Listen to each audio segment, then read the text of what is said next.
In this video, I'll show you how to stop automatic updates on your Windows 11 computer.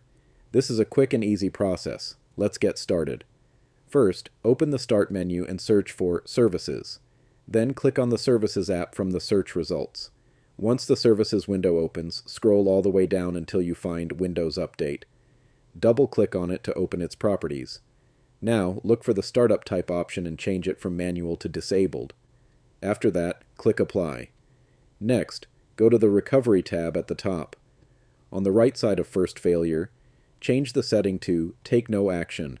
Click Apply again, then OK. Finally, double-click Windows Update one more time. You'll notice the service status is currently running. Click the Stop button to turn it off, then click OK to confirm. And that's it. You've successfully disabled automatic updates on Windows 11. If you found this tutorial helpful, drop a comment below, and don't forget to subscribe for more tech tips. See you in the next one.